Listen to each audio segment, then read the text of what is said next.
കൂട്ടുകാരെ, പാത്തൂസ് പ്ലാന്റിലേക്ക് എല്ലാവർക്കും സ്വാഗതം. ഞാനാണ് നിങ്ങളുടെ പ്രിയപ്പെട്ട പാത്തുമ്മ.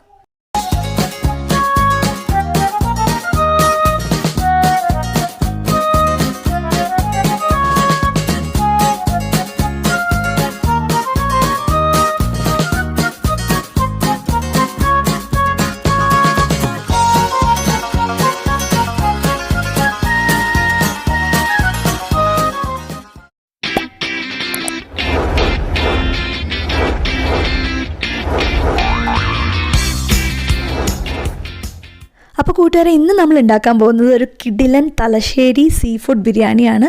ഇത് ആദ്യം ഒരു ഷോർട്സ് ആയിട്ട് ഇടാമെന്ന് വിചാരിച്ച്, പക്ഷേ അങ്ങനെ ഇങ്ങനെ ഒരു ഷോർട്സിലൊന്നും ഒതുങ്ങുന്നൊരു സാധനമല്ല എൻ്റെ മക്കളെ.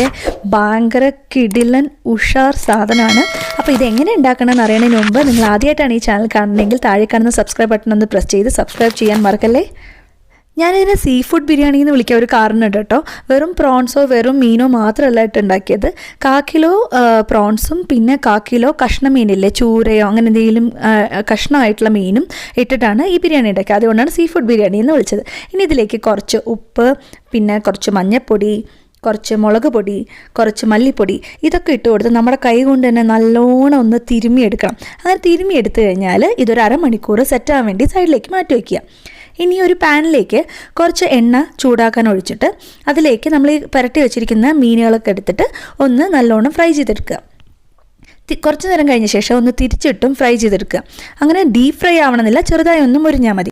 അതിനുശേഷം അതേ എണ്ണയിലേക്ക് തന്നെ നമ്മൾ നുറുക്കി വെച്ചിട്ടുള്ള ഒരു 4-5 സവാള നല്ലോണം ഇട്ട് വഴറ്റി കൊടുക്കുക. കുറേശ്ശെ ഉപ്പും കൂടെ അതിലേക്ക് ഇട്ട് നല്ലോണം ഒന്ന് വഴറ്റി കൊടുക്കുക. പിന്നെ കുറച്ച് ഇഞ്ചി, പച്ചമുളക്, വെളുത്തുള്ളി ഇതെല്ലാം കൂടി ചതച്ചത്, ഒരുപാട് അരയണമെന്നില്ല, നല്ലോണം ഗ്രൈൻഡ് ചെയ്താൽ മതി. അതും കൂടി ഇട്ട് ഇളക്കി കൊടുക്കുക. പിന്നെ അതിലേക്ക് നല്ലോണം നീളമായി നുറുക്കി വെച്ചിട്ടുള്ള തക്കാളിയും കൂടി വെച്ച് ഇളക്കി കൊടുക്കാം. ഇനി ഇതെല്ലാം കൂടി ഞാനൊരു കുക്കറിലേക്ക് മാറ്റിയിട്ട് ജസ്റ്റ് ഒരു വിസിൽ സൗണ്ട് മാത്രം ഒന്ന് വെച്ചെടുക്കുകയാണ് കേട്ടോ. എന്തിനാ വെച്ചാൽ ഇതാ ഈ പാകത്തിൽ നല്ലോണം തക്കാളിയും ഉള്ളിയൊക്കെ നല്ലോണം വെന്ത് കുഴഞ്ഞൊരു പാകത്തിൽ കിട്ടാൻ വേണ്ടിയിട്ടാണ് അത് ചെയ്യുന്നത്. ഇനി അതിലേക്ക് കുറച്ച് ഉപ്പ് ഇട്ട് കൊടുത്തിട്ട് നമ്മൾ വറുത്ത് വെച്ചിരിക്കുന്ന ആ മീൻ കഷ്ണങ്ങളെല്ലാം കൂടി ഇട്ട് നല്ലോണം ഒന്ന് ഇളക്കി കൊടുക്കുക. എന്നിട്ട് അതിലേക്ക് ഒരു 1.5 ടീസ്പൂണോളം ഗരം മസാല പൊടി ഇട്ട് നല്ലോണം ഇളക്കി കൊടുത്ത് ഒരു 15 മിനിറ്റോളം അടച്ച് വെച്ച് വേവിക്കുക. അങ്ങനെ നല്ലോണം വെന്ത് വന്നിട്ടുണ്ട് നമ്മുടെ മീനിൻ്റെ കൂട്ട്. അതിലേക്ക് ഒരു 2 നാരങ്ങ പിഴിഞ്ഞ നീരും കുറച്ച് പുതിനയും മല്ലിയിലയും നല്ലോണം കുനുകുനിയും നുറുക്കിയതും കൂടി ഇട്ട് കൊടുത്ത് നല്ലോണം ഒന്ന് മസാലയൊക്കെ എല്ലാവിടെയും ചേരുന്ന പോലെ ഇളക്കി കൊടുക്കുക. അപ്പം നമ്മുടെ മസാലയ്ക്കുള്ള കൂട്ട് റെഡി ആയിട്ടുണ്ട്. ഇനി നമ്മൾക്ക് നെയ്ച്ചോറ് എങ്ങനെ ഉണ്ടാക്കാൻ നോക്കാം. നെയ്ച്ചോറ് ഉണ്ടാക്കാൻ വേണ്ടിയിട്ട് നമ്മൾ ബിരിയാണിയൊക്കെ ഉണ്ടാക്കുന്ന പോലത്തെ ചെറിയ ചെമ്പെടുത്തിട്ട് അതിലേക്ക് 4-5 സ്പൂൺ നെയ്യും അത്രയും തന്നെ എണ്ണയും ഇട്ടിട്ട് ഒന്ന് ചൂടാക്കുക. അതിലേക്ക് ഒരു സവാള നല്ല നീളത്തിൽ അരിഞ്ഞതും കുറച്ച് ബിരിയാണി മസാല എന്ന് പറയുമ്പോൾ പട്ട, ഗ്രാമ്പു, ഏലക്ക നിങ്ങൾക്ക് അറിയാലോ, അതൊക്കെ ഇട്ടിട്ട് നല്ലോണം ഒന്ന് ഇളക്കി കൊടുക്കുക. ഇത് നല്ലോണം ഇളക്കി ആ ഒരു പച്ചമണം മാറുന്ന സമയത്ത് അതിലേക്ക് നമ്മൾ ഒരു 15 മിനിറ്റോളം വെള്ളത്തിലിട്ട് കഴുകി കുതിർത്ത് വെച്ചിരിക്കുന്ന അരി ഇട്ട് കൊടുത്ത് നല്ലോണം വറുത്തെടുക്കുക. ഇതെങ്ങനെ എത്രത്തോളം വറുത്തെടുക്കുകയോ അതിലാണ് അതിൻ്റെ മെയിൻ കാര്യമുള്ളത്. അപ്പോൾ അരി നല്ലോണം മസാലയൊക്കെ പിടിക്കുന്ന പോലെ നല്ലോണം വറുത്തെടുക്കുക. അതിലേക്ക് 1 ഗ്ലാസ് അരിക്ക് 1.5 ഗ്ലാസ് എന്ന കണക്കിന് നല്ല തിളയ്ക്കുന്ന വെള്ളം ചൂടാക്കി എടുത്തിട്ട് അതിലേക്ക് ഒഴിച്ചു കൊടുക്കുക. ഓർക്ക് എന്തായാലും തിളയ്ക്കുന്ന വെള്ളം തന്നെ ഒഴിക്കണം. അതിലേക്ക് കുറച്ച് ഉപ്പ് ഇട്ട് ഇളക്കി കൊടുത്ത് ഈ പാത്രം അടച്ചു വെക്കുക. ഒരു 15-20 മിനിറ്റോളം നമ്മൾ വേവിച്ചെടുക്കുക.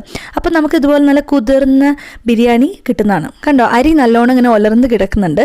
ഇതിന്ന് ഒരു പകുതിയോളം റൈസ് എടുത്ത് വേറൊരു പാത്രത്തിലേക്ക് മാറ്റി വയ്ക്കുക. എന്ന് വെച്ചാൽ നമ്മൾ ഇനി ദമ്മിടാൻ പോവുകയാണ്. അപ്പോൾ ഈ പകുതി ഉള്ള ബിരിയാണി ചെമ്പിലുള്ള ബിരിയാണിയിലേക്ക് കുറച്ച് മല്ലിയിലയും കുറച്ച് ഗരം മസാലപ്പൊടിയൊക്കെ ഒന്ന് വിതറി കൊടുക്കുക. അതിൻ്റെ മേലേക്ക് നമ്മൾ ഉണ്ടാക്കി വെച്ചിരിക്കുന്ന നമ്മുടെ ഫിഷ് മസാല ഉണ്ടല്ലോ, ആ മസാല ഇട്ടിട്ട് നല്ലോണം ഒന്ന് സ്പ്രെഡ് ചെയ്ത് കൊടുക്കുക. അപ്പോൾ ഈ ഫിഷ് മസാലയാണ് നമ്മുടെ സെക്കൻഡ് ലെയർ. ആ സെക്കൻഡ് ലെയർ നല്ലോണം ഒന്ന് സ്പ്രെഡ് ചെയ്ത് കൊടുത്ത ശേഷം നമ്മൾ മാറ്റി വെച്ചിരിക്കുന്ന റൈസ് ഉണ്ടല്ലോ അതും കൂടി അതിൻ്റെ മേലേക്ക് ഇട്ട് കൊടുത്തിട്ട് നല്ലോണം ഒന്ന് ലെയർ ചെയ്ത് കൊടുക്കുക. അപ്പോൾ ഇതാണ് നമ്മുടെ 3ാമത്തെ ലെയർ. അങ്ങനെ 3ാമത്തെ ലെയർ ഇട്ട ശേഷം അതിൻ്റെ മേലേക്ക് വീണ്ടും നമ്മൾ കുറച്ച് മല്ലിയിലയും പുതിനയിലയും കൂടി അരിഞ്ഞിട്ടതും കുറച്ച് ഗരം മസാല പൊടിയൊക്കെ ഇട്ട് ഒന്ന് സെറ്റാക്കി കൊടുക്കണം. അതിൻ്റെ മേലേക്ക് വേറൊരു ടേസ്റ്റി സംഭവം ഇടാൻ പോവാണ്.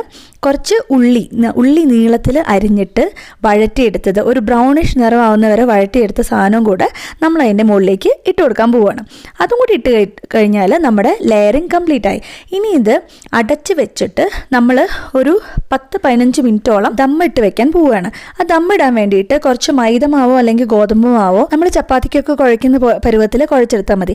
എന്നിട്ട് ഈ അടപ്പും പാത്രവും കൂടിയുള്ള ഭാഗത്ത് നല്ലോണം ഒന്ന് ഒട്ടിച്ചു കൊടുക്കുക. ഇങ്ങനെയാണ് നമ്മൾ ദമ്മിടേണ്ടത്. ഇങ്ങനെ എല്ലാ ചുറ്റിലും ഒട്ടിച്ചു കൊടുത്ത് എല്ലാം സെറ്റായെന്ന് കണ്ടു കഴിഞ്ഞാൽ ഒരു പാത്രത്തിൽ നല്ലോണം ഫുള്ള് വെള്ളം എടുത്തിട്ട് അതിന് മേലെ കനം കയറ്റി വെക്കണം. ഇപ്പം നമുക്ക് അടുപ്പും കാര്യങ്ങളൊന്നും ഇല്ലാത്തതുകൊണ്ടാണ് നമ്മൾ ഈ പണിയൊക്കെ ചെയ്യുന്നത്. അടുപ്പൊക്കെ ഉള്ളവരാണെന്ന് വെച്ചാൽ അതിൻ്റെ പുറത്ത് കുറച്ച് കനലിട്ട് കൊടുക്കുകയാണെങ്കിൽ അത് തന്നെ നല്ലൊരു ദം എഫക്റ്റ് തരുന്നതാണ്. ഇനിയാണ് മക്കളെ നമുക്കൊരു 15-20 മിനിറ്റോളം വെയിറ്റ് ചെയ്യണം. അടുപ്പിലാണെങ്കിൽ ഒരു 10-15 മിനിറ്റ് മതിയായിരിക്കും. പക്ഷേ സ്റ്റൗവിലാവുമ്പോൾ 15-20 മിനിറ്റ് തന്നെ നിങ്ങൾ വെയിറ്റ് ചെയ്യണം. ഇനി നമ്മൾ ദമ്മ് പൊട്ടിച്ചിരിക്കുകയാണ്. ഇത് കണ്ടോ, അടിപൊളിയായിട്ട് അരിയൊക്കെ നല്ലോണം വെന്ത് വന്ന് എല്ലാം നല്ല ഉലർന്ന് കിടക്കുന്നുണ്ട്. ഒന്നിനോടൊന്നും ഒട്ടിപ്പിടിക്കുക ഒന്നും ചെയ്യാണ്ട് നല്ല ഉതിർന്ന് കിടക്കുന്നുണ്ട്. ഇനി നമുക്ക് ഈ മസാലയും ചോറും ഒക്കെ കൂടെ നല്ലോണം ഇളക്കി മിക്സ് ചെയ്തെടുക്കാം. അങ്ങനെ നല്ലോണം മിക്സ് ചെയ്തെടുത്ത് കഴിഞ്ഞാൽ എല്ലാ സ്ഥലത്തേക്കും ആ മസാല എല്ലാം പിടിച്ച് നമ്മുടെ അടിപൊളി സീ ഫുഡ് ബിരിയാണി റെഡി ആയിരിക്കുകയാണ്. ഒരു രക്ഷയില്ല കേട്ടോ മക്കളെ. ഞാൻ എൻ്റെ തലശ്ശേരിക്കാരിയായ ഫ്രണ്ട് പറഞ്ഞു തന്നിട്ടാണ് ഈ റെസിപ്പി ചെയ്ത് നോക്കിയത്. അവളുടെ വീട്ടിൽ പോയിട്ട് നമ്മൾ ആ ബിരിയാണി കഴിച്ച ശേഷം ആ ബിരിയാണിയുടെ ഫാൻസായി മാറിയിരിക്കുകയാണ്. അതുകൊണ്ടാണ് ഇതൊന്ന് വീട്ടിൽ ട്രൈ ചെയ്താന്ന് വിചാരിച്ചത്. ഉഗ്രൻ കിടിലം സീ ഫുഡ് ബിരിയാണി ട്രൈ ചെയ്ത് നോക്കുക എല്ലാവരും. നിങ്ങൾക്ക് ഈ വീഡിയോ ഇഷ്ടമായി കഴിഞ്ഞാൽ കൂട്ടുകാരായിട്ട് ഷെയർ ചെയ്യാനും ലൈക്ക് ചെയ്യാനും മറക്കരുത്. താങ്ക്